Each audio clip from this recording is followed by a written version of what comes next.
ஒரு இஸ்லாமிய சகோதரி அவர்கள் ஏதோ ஒரு பேர் ஆசிரியர் என்ன அவங்க 1 மணி நேரம் ஒரு மீட்டிங்கில் பேசணும்னா 1,00,000 ரூபா தரணுமா.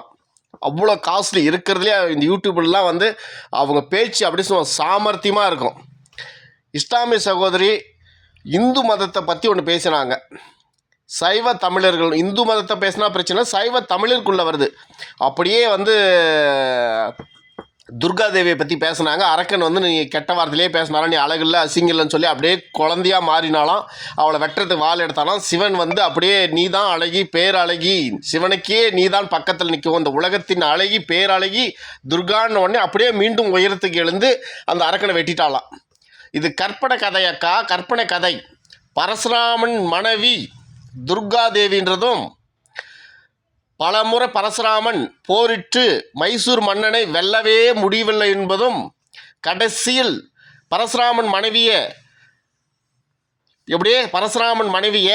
மைசூர் மன்னனிடம் அடகு வைத்து கொஞ்சி கொலைவி பேசி அவனுடன் பழக விட்டு அசுந்து மைசூர் மன்னன் தூங்கி கொண்டிருக்கும் போது அருவாள் எடுத்து மைசூர் மன்னன் குஞ்சு அறுத்து விடுவாள்.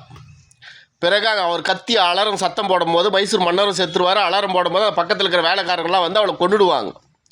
அவளை பின்னாளில் பரசுராமன் மனைவியை துர்காவாக பிராமணர்கள் பயன்படுத்தி கொண்டார்கள். இது தமிழ் சைவத்தில் வரவே வராது. உங்கள் வரலாறு தப்பு. இது மாதிரி கேனத்தானமாக எதனா சொல்லிட்டு இருக்காதீங்க.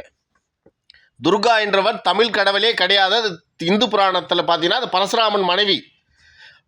கமல்ஹாசன் ஒரு படத்தில் சொல்லியிருப்பான், தசாவதார படத்தில் வந்து போய் மன்னனிடம் சொல், அந்த நடராஜி சிலையை வந்து கடலில் தூக்கி போட சொல்லுவார். நெப்போலியன் தான் அந்த படத்தில் நடிச்சிருப்பான். கடலில் தூக்கி போடும் போது இப்போ அவன் வந்து தடுத்து நிறுத்து அப்போ ஒரு வசனம் பேசுவான் கமல்ஹாசன், உன் மன்னனிடம் போய் சொல், மீண்டும் என்னிடம் போரிட்டால் நம்பி ராஜ்யன் சொல்வேன் என்று சொல், குஞ்சறுபடுவான் என்று அப்படின்னு அந்த வசனத்தையும் அதில் வச்சிருப்பார். துர்காதேவி என்பவள் சிவனுக்கும் துர்காதேவிக்கும் எந்த சம்பந்தமும் இல்லை. சம்பந்தம் இல்லாத நீங்கள் வரலாறை சொல்கிறேன்னு சொல்லி காமெடி பண்ணி வைக்காதீங்க. இஸ்லாத்தை பற்றி பேசுங்க, தப்பு இல்லை. இல்லை ஏதாவது எழுச்சியாக பேசி கத்திட்டு போகிறீங்க பேசுங்க. ஆனால் துர்காதேவிக்கும் சிவனுக்கும் எந்த சம்பந்தமும் இல்லை. சரியா? அரக்கனாக சித்தரிக்கப்பட்டவர் மைசூர் மகாராஜா.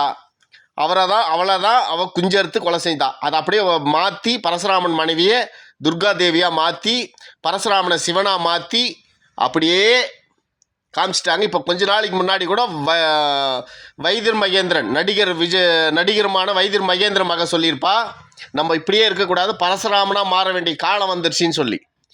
பிராமணனுடைய ஆள் தான் பரசுராமன். ஓகே, புரிஞ்சுக்கோ.